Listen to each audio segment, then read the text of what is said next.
Salut les amis, j'espère que vous allez bien. Un jeune homme qui s'est vu sa femme arrachée par son propre père après l'avoir mis en prison. Donc tu mets ton fils en prison et tu te colmates sa femme pendant qu'il est en prison. Donc je vous amène dans la partie 2 de cette histoire de point d'accord. Bien sûr, ici nous aurons donc 3 acteurs du coup. La jeune femme, le jeune homme et le fameux papa que nous allons cette fois-ci découvrir. Allez, c'est parti pour un nouveau moment de détente. Comme vous le savez, c'est toujours avec ma petite tisane, petit thé, tranquille, canapé, relax, vendredi soir. C'est là, son fils le convoque et nous allons donc découvrir un petit peu les raisons, pourquoi, qu'est-ce qui l'anime au fond.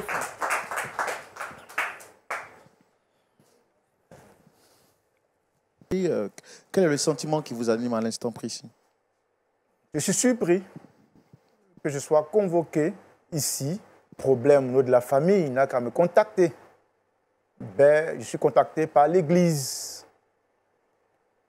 Par respect pour Dieu et pour les pasteurs, j'ai accepté de venir comparaître, je peux dire ainsi, sur la place publique, pour savoir de quoi il est en question, de quoi il est retour.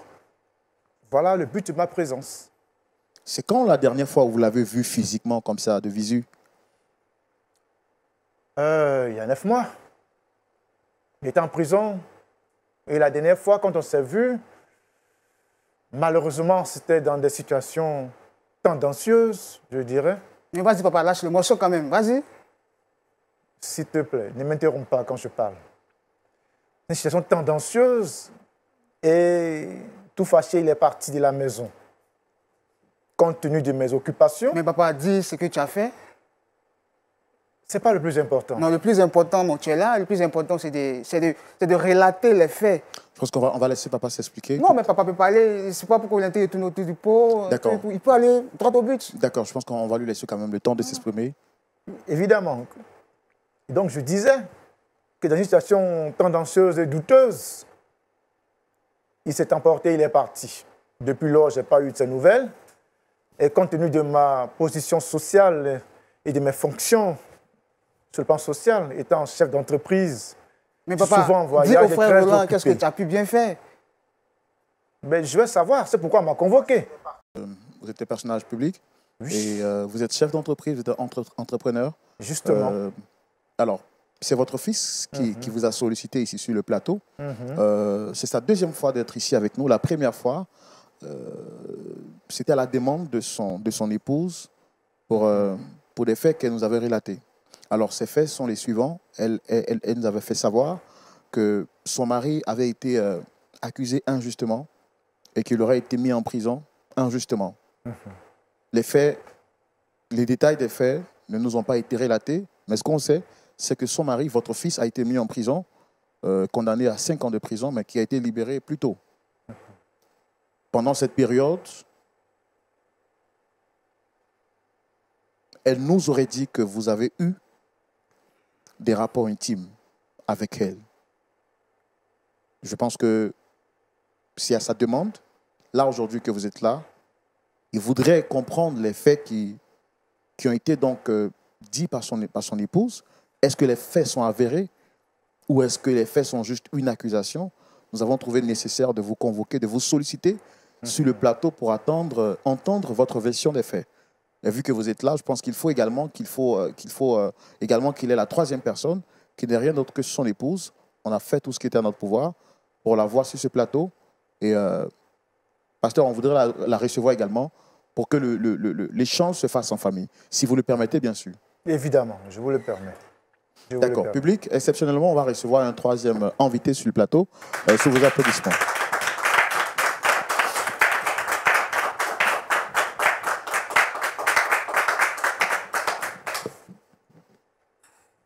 Shalom, comment est-ce que vous allez? Shalom, frère Roland. En tout cas, vous êtes très bien habillé avec...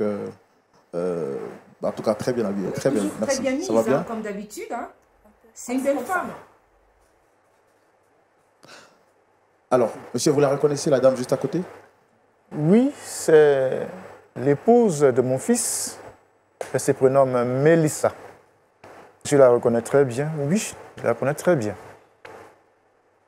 Alors, je disais tantôt que des faits nous avaient été relatés. Pour la première fois que nous nous sommes retrouvés sur le plateau, vous étiez absent. Et il est paru nécessaire pour nous de vous recevoir pour également entendre votre version des faits. Il nous a été relaté que vous êtes à l'origine de l'emprisonnement de votre fils. Deuxièmement, il nous a été aussi dit sur ce plateau que vous auriez eu des rapports intimes avec votre belle-fille. Est-ce vrai toutes ces accusations portées à votre égard? Ruben, Oui, papa? on aurait pu discuter de cela à la maison. Est-ce que c'était nécessaire d'exposer nos problèmes de famille aux yeux de tout le monde? Oui, pour moi, c'était nécessaire. Parce que moi, je me demande au fond de moi, est-ce que tu trouves normal de sortir avec la femme de ton enfant, ton fils? Mais papa, là, est-ce que tu constates que tu m'as humilié? Non, pas du tout. Tu m'as confié, moi, ton enfant. C'est qui m'a donné vie. Je vais recadrer le débat. OK? D'accord, monsieur. On va aller dans le contexte social de la chose. Attention, c'est un homme politique, un homme public, dont le langage est aussi, voilà, c'est... Ce n'est pas vraiment adapté, le débat. On voit vraiment que là, c'est une personnalité qui a l'habitude de faire les débats. Donc, il veut recentrer le débat. On est dans un débat hein, pour lui. Mais non, il ne reconnaît déjà pas que voilà, il a mal agi, il veut se justifier. Enfin bref, franchement, c'est ahurissant. C'est ahurissant. Écoutons son débat. Le débat. OK? D'accord, monsieur.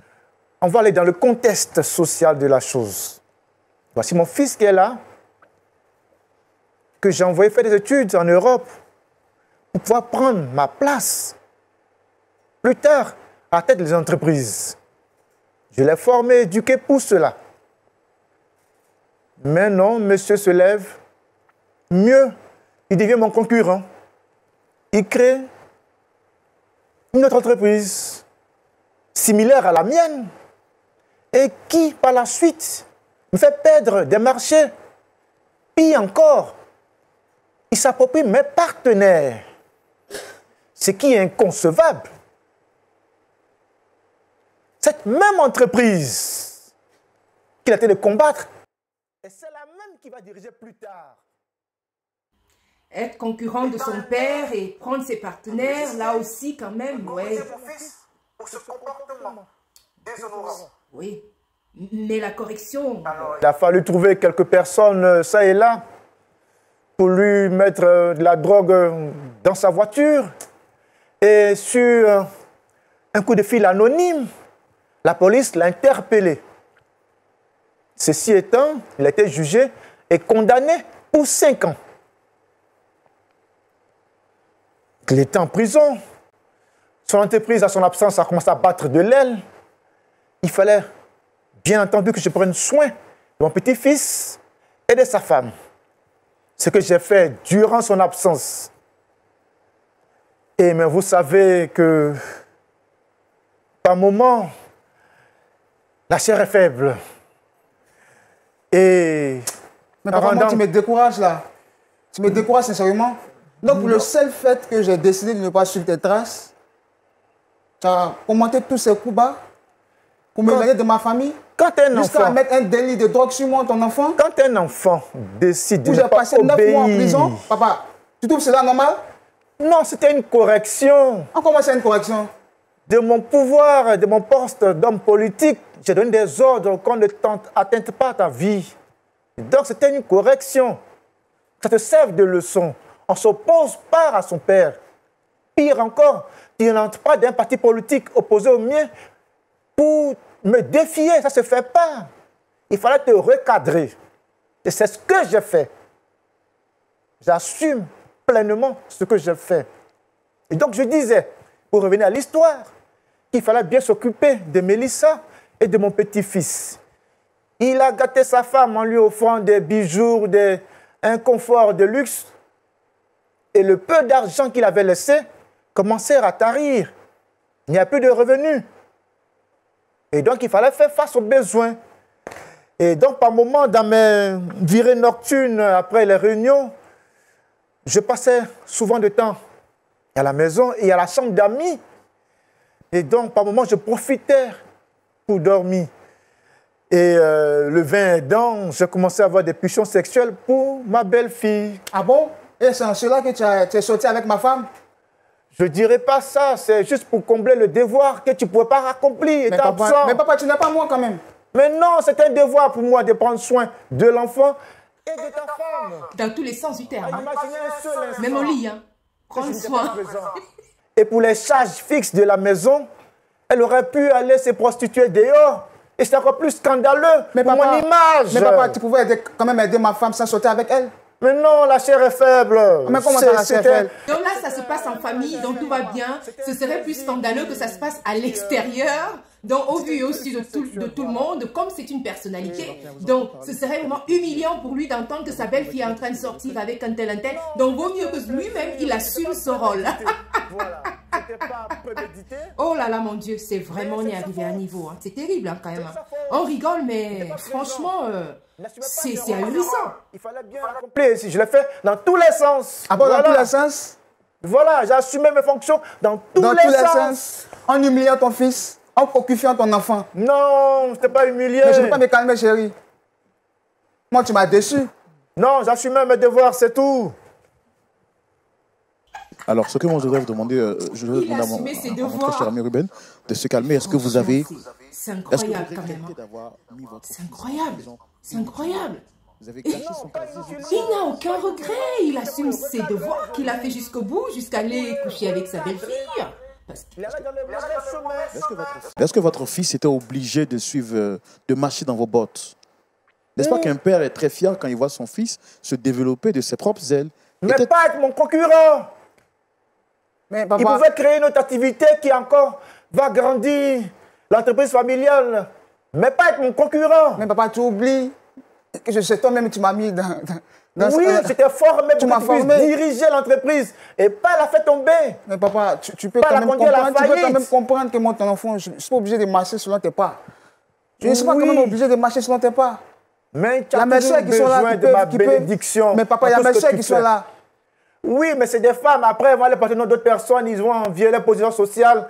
Les maris, ils vont venir. C'est pour juste les courtiser, les enceinter. Et puis, voilà, ils ne seront pas disposés à faire fructifier l'entreprise. Et puis, ça va faillir. Non, ce n'est pas possible. Tu ne peux pas permettre cela. Non. Il fallait recadrer les choses. On comprend que vous ayez voulu sanctionner votre enfant. Mais en vous entendant parler, on ne voit aucun remords sur votre visage. Est-ce que vous regrettez d'avoir eu des rapports avec la femme de votre fils? Parce que vous dites que la chair est faible, mais d'après ce qu'elle nous disait, elle nous a raconté, ce n'est pas une seule fois. Oui, mais après, même elle a pris goût. Ah bon? Oui, après, elle a pris goût. C'est vrai ça, Mélissa? Arrêtez ça, non, non, ça peut te provoquer. Après, elle a pris goût. C'est vrai que je suis d'un certain âge, mais j'ai encore ma vitalité. Non, mais ne me touche pas quand même. Là, mon père me dit que tu prenais goût à coucher avec lui pendant mon absence. Tu pouvais quand même lui dire non? Tu pouvais quand même lui dire non? Il n'y avait plus de revenus. Même s'il n'avait plus de revenus, c'est quand même mon père. Tu pouvais quand même demander de l'argent à l'un de mes amis, Pierre par exemple. Mais personne ne voulait m'aider. Mais tu pouvais voir quand même ta famille pour t'occuper de l'enfant. Pas accoucher, aller jusqu'à accoucher avec mon père. Tu trouves cela normal, Mélissa? Dis-moi. Maintenant, dis-moi, de moi et mon père, avec qui tu veux partager le reste de ta vie? Je sais que c'est avec toi. Tu es sûr? Tu es sûr de toi, Mélissa? Pendant 9 mois, tu as passé tout ton temps à me cocufier. Pendant 9 bons mois, où je croupissais en prison. Oui, mais la nature aurait du vide. Mais papa, arrête ça, papa. Mais papa, tu me sors par les portes, tu te décomptes, papa. Non, la nature aurait du vide. Papa. Non. On ne dit pas ça. Mais tu n'étais pas là. Tu n'étais pas là. Et le fait que votre fils ne soit pas là, est-ce que ça justifie le fait que vous ayez des rapports avec votre fils? C'est grave ce que vous dites. Et non, cela peut avoir des répercussions sur votre entreprise. Je le dis et je le répète, c'était une faiblesse. Voilà, c'est passager. Il est revenu, il va continuer dans son devoir de père, voilà, et de mari, voilà. Je suis revenu et je vais continuer. Oui, bien sûr, tu vas continuer. Avec ma femme. Mais c'est ta femme, voilà. Comment ma conscience me gronde? On va essayer de se calmer. Dame Mélissa, essayez de vous rasseoir, s'il vous plaît. Aidez-la à se relever, s'il vous plaît.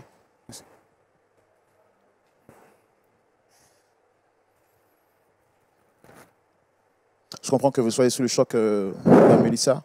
Tout à l'heure, votre beau-père nous a dit que vous prenez plaisir. Est-ce que c'est justifié ce qu'il dit? Parce que comprendre une erreur, oui, une erreur, on le fait une fois, mais quand c'est... Il nous dit que ce n'était pas seulement que la seule fois, il y a eu plusieurs fois. Il s'est dit que vous étiez consentante. Pas vraiment. Ah bon? Il dit faux. Et qu'est-ce qui le prouve? Souvent, quand je l'appelais, c'était pour lui dire qu'il n'y avait plus rien à manger, ou bien soit peut-être les enfants avaient besoin de quelque chose. Et quand il venait à la maison, avant de me donner de l'argent, il demandait à coucher avec moi, sinon il ne donnerait pas de l'argent. J'étais dans l'obligation de le faire. Voilà. Non, mais ça, je te comprends bien, c'est pour le manque d'argent que tu as accepté de coucher avec mon propre père. C'est pas à cause de ça seulement. C'est pas à cause de ça. Et il y a quoi d'autre? Qu'est-ce qu'il t'a promis? À part le fait de coucher avec toi.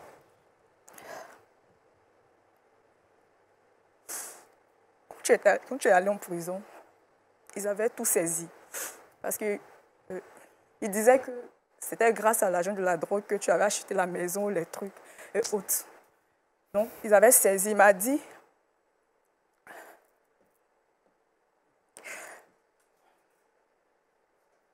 il allait user de son pouvoir pour pouvoir répondre tout ça. C'est pourquoi... Essayez d'être forte, essayez de respirer à fond et dites-nous exactement, pour qu'on comprenne, qu'est-ce qu'il vous a dit exactement? Quelle est la promesse qu'il vous a faite? Et puis d'autres choses, tout ça. Donc, le monsieur qui est assis là, Mais c'est ton beau-père? c'est pas mon beau-père. Qu'est-ce qu'il vous a dit exactement, madame? C'est ce que nous, on veut comprendre. Oui. Dans l'espoir de pouvoir revoir votre mari qui est sorti de prison Oui, et avoir donc accès à ses biens. oui. Non, C'est mais ce n'est cela. pas suffisamment ça, hein, c'est pas ça, c'est pas ça. La condition, c'est qu'ils reviennent dans le droit chemin. Ils reviennent dans l'entreprise familiale. Ils décident de travailler comme ses frères et sœurs. Ils décident de travailler comme tout le monde pour prendre la relève en ce moment précis. Usant de mon pouvoir, je vais faire débloquer tous ces avoirs, c'est tout, voilà. Et pour vous, tant que votre fils n'accepte pas de revenir travailler avec vous, point de possibilité de libération ou de... Non, il restera dans la misère. Il faut que ça lui serve de leçon. Et puis d'ailleurs, il n'y a pas autre chose. Je suis vraiment pressé. J'ai pas mal de choses à faire. Est-ce que c'est tout? C'est pour ça qu'on m'a convoqué ici? Alors dites-moi, monsieur, vous êtes un chef d'entreprise, c'est bien cela? Bien sûr. Et vous êtes censé donc léguer un héritage à votre enfant? Oui, mais il y a la charité. On peut donner ça aux orphelinats. Aux autres maisons aussi, ils ne bénéficient pas. Ils ne veulent pas mériter cela. Parce qu'il Justement. faut mériter. En termes d'héritage, quel est l'héritage moral que vous souhaitez transmettre à votre enfant quand vous couchez avec sa femme? Non, je l'ai et dit. quand sans vergogne et sans complaise, vous affirmez Oh, ouais. sur une télévision que vous avez eu des rapports avec la femme de votre enfant et que vous êtes complice de son emprisonnement qui est illégal. Oui, je le dis, je le répète, pour son emprisonnement, c'était une correction. Papa, sache que cette correction, je ne l'accepte pas. Mais c'est ton problème. Il faut assumer les actes qu'on pose dans la vie. Tu as décidé de te rebeller contre ton père, il faut assumer les conséquences. Quant à elle, c'était des moments passagers, c'est fini, c'est oublié. C'est des moments passagers, c'est pas prémédité, voilà. C'est mais arrivé, il n'a après pas de on a pris moralité, goût, lui. mais bon, Ah voilà. bon? Avec ma femme, papa, tu as pris goût. Mais j'ai pris goût, il faut que je le dise. Je le répète, j'ai pris goût et après, bon, voilà. Toutefois, on a une moralité en nous, on a bon, la prise de conscience est venue, bon, voilà. Donc, sur ce plan-là, c'était passager, c'est fini, voilà. Maintenant, la balle dans ton camp. Tu décides de reprendre les activités en entreprise et voilà, tout est bien, te seront relégués. Écoute parler. Il n'y a que tout, c'est à condition que le fils revienne. Parce que soi-disant, les filles ne peuvent pas faire. Et que lui... Non mais attends, mais franchement, est-ce que tu vas aller jusque là? Il ne s'écoute même pas parler. C'est-à-dire qu'il est tellement imbu de lui-même. Et je me pose la question, est-ce qu'il n'a pas de femme, lui? Il n'a pas de femme. Il n'a pas de femme. Chrétien, Oui, bien sûr. est-ce que vous croyez que votre comportement est en adéquation avec la parole de Dieu? Vous allez voir que dans l'Ancien Testament, il a dit que quand l'enfant ne respecte pas, il faut prendre la chicotte. Autant le chicoter pour ne pas qu'il dérive. Mais c'est ce que j'ai fait. Je l'ai chicoté autrement, c'est tout. Voilà. Mais papa, il a également dit dans l'Ancien Testament de ne pas hériter vos enfants de peur qu'ils vous manquent de respect. Oui, mais tu as commencé à me manquer de respect, ça va te irriter. J'étais là, tu t'es opposé à moi. Subitement, tu t'es pris des airs, tu crées des entreprises, tu rentres dans le parti opposé, et après, tu deviens mon concurrent. Pire encore, tu m'arraches mes partenaires. Mais allons où allons-nous? Qu'est-ce que cette jeunesse qui ne respecte plus ses parents? Où allons-nous? Non, c'est pas possible. C'est pas possible. Non, moi, je ne supporte pas ça. Il fallait le recadrer. C'est ce que j'ai fait. Papa, sache que je suis dessus de toi. Ben, c'est ton problème. Voilà. Je suis sincèrement dessus de toi. C'est ton problème. Il fallait obéir. Simplement, c'est ta faute. Jusqu'au lit. C'est ta faute. Quand tu étais avec ta femme, tu n'es jamais venu la draguer ou faire des propositions, des avances. Mais il fallait combler un vide. C'est tout ce que j'ai fait. Voilà. Tu ne peux pas me reprocher cela pour avoir comblé le vide que tu ne pouvais pas assumer. Une femme, ça s'entretient. Une femme, ça s'entretient. Tu n'étais pas là. Il fallait l'entretenir. Et c'est sur tous les plans. Voilà. C'est honteux ce que tu dis, papa. Ben, c'est toi qui vois. C'est très honteux. C'est toi qui vois. C'est toi qui vois. Je suis scandalisé, je suis choqué, je tombe des nues, j'ai plus de mots, je ne sais plus quoi dire. Je pense que dans ces situations pareilles, seul le pasteur Tchoumou pourra nous aider. Pasteur Tchoumou. Oui, mon frère Roland. Monsieur Ruben, qui était déjà venu sur ce plateau, revient encore aujourd'hui, cette fois-ci, en présence de sa femme et de son père. Vis-à-vis de toi, depuis le début jusqu'à la fin, c'est ton père. Oui, c'est vrai. Tu n'as pas deux papas. C'est lui qui est ton père. Vous êtes en train de parler de la Bible. D'accord, c'est bon. Dans la Bible, est-ce qu'il a été écrit il faut respecter ton père, honore ton père s'il est bon avec toi?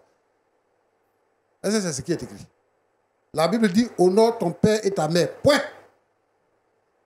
La Bible ne dit pas si ton père est bon, si ton père est méchant, si ton père est soulard, si ton père ne le respecte pas. Mais si ton père est bon, s'il est gentil avec toi, si oui, mais ce garçon est quand même en droit de ne pas accepter cette situation.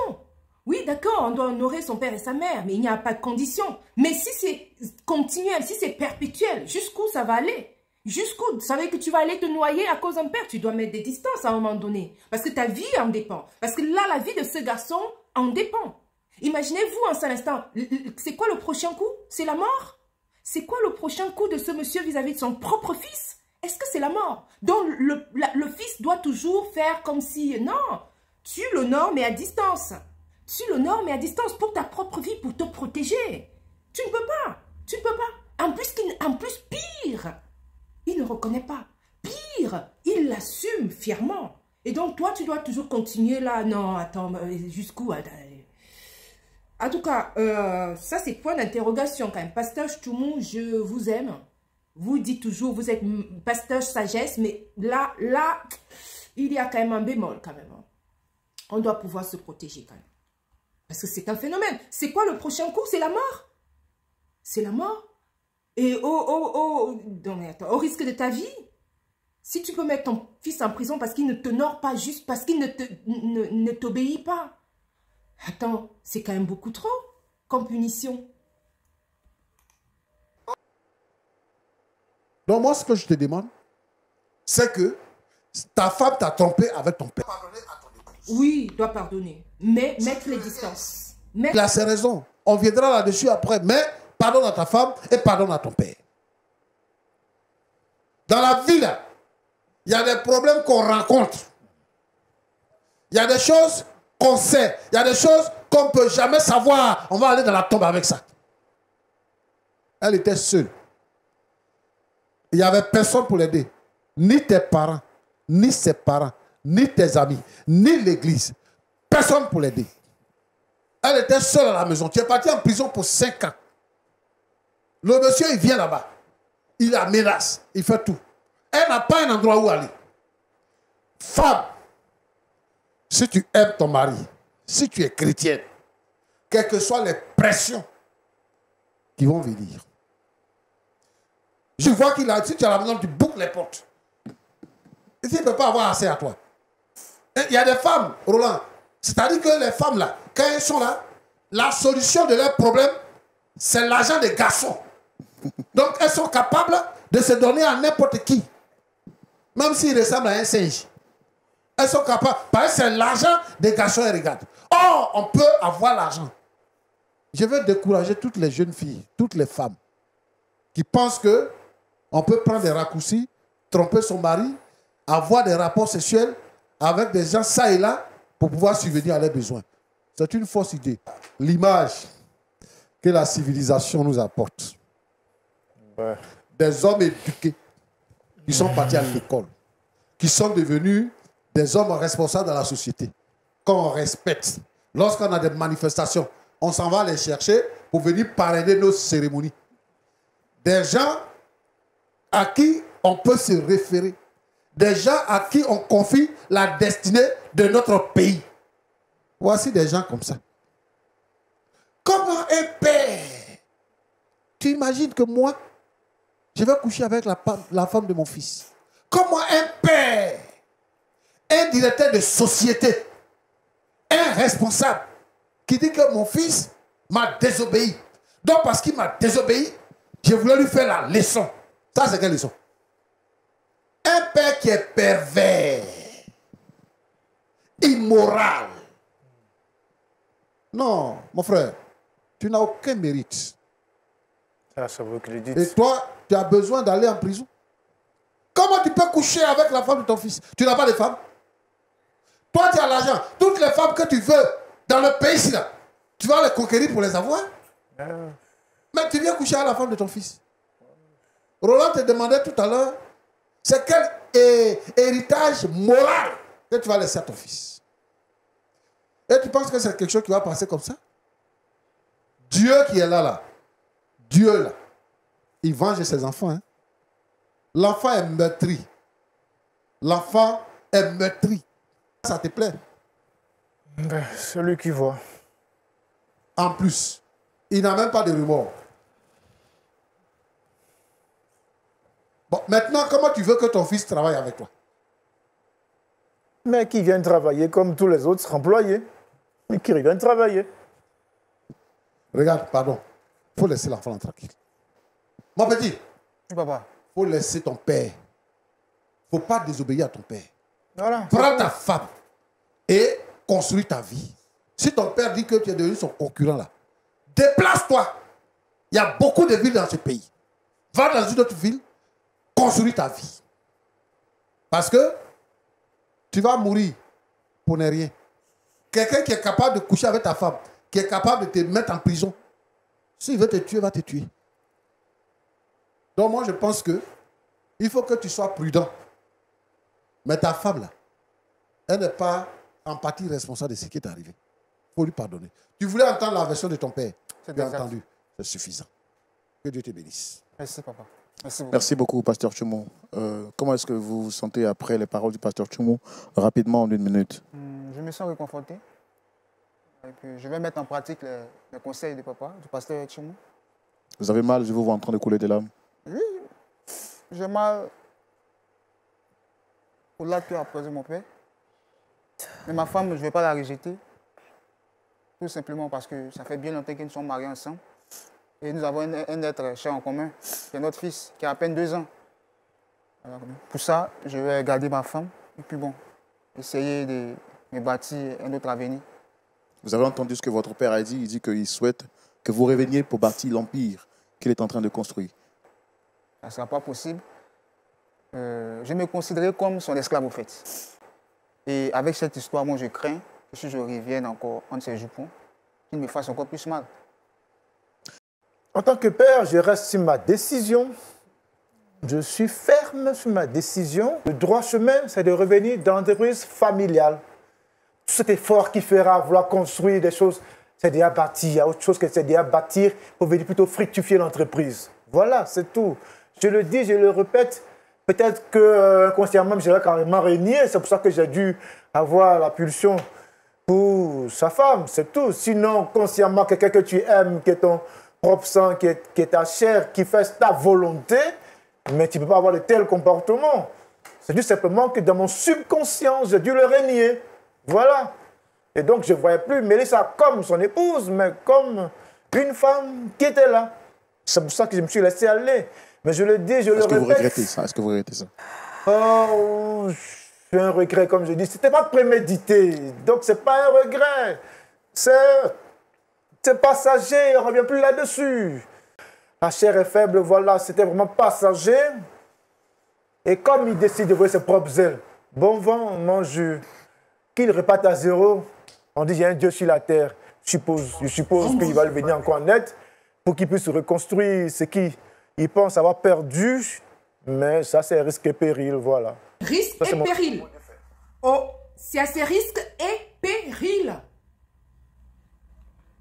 Est-ce que vous entendez ça? Donc, quand même, le monsieur, c'est à ses risques et périls. Il le dit bien. Donc, cela veut dire que, franchement, il est en danger. Finalement, son fils, là, est en danger. Parce que là, son mot de fin est clairement que si le garçon, enfin, moi, je le comprends comme ça. Si le garçon continue, c'est à ses risques et périls. Donc, en fait, déjà, il ne regrette rien. Il a un but de sa personne, de sa réussite. Son fils doit absolument respecter ses conditions. Même, il n'a même pas le droit de voler de ses propres ailes. Mais attends, c'est forcé? Est-ce que c'est forcé de venir travailler avec papa et maman? En plus, si son fils se débrouille bien de ses propres ailes, où est le problème? Donc, il dit bien que c'est à ses risques et périls. Oui, d'accord, au nord, ton père et ta mère. Il n'y a aucune condition. Mais si c'est à tes risques et périls, attends, va un peu de ton côté. Et puis, on va s'honorer à distance. Oh, c'est pas... Non. Non. Il vient de dire le mot de fin. Donc, voilà, c'est clair, hein. C'est clair, non mais c'est assez triste comme histoire. Ce garçon doit vraiment aller ailleurs pour pouvoir se bâtir. Et en plus, son père ne regrette rien. Vraiment, il est même très, voilà, à l'aise avec ça. Donc voilà, bon bref, c'est vraiment une histoire terrible. Et la fille, oui, on l'a dit tout au long de la vidéo, elle ne devait pas faire ça. Mais bon, là, ils doivent se réconcilier. C'est le moment de le faire. Ils doivent se réconcilier. Je crois qu'elle aime encore son mari et lui aussi. Donc bon... c'est le moment de se réconcilier. Allez, je vous dis à très bientôt à une autre histoire de Point d'accord. Et puis, portez-vous bien. Partagez cette vidéo et... Ciao.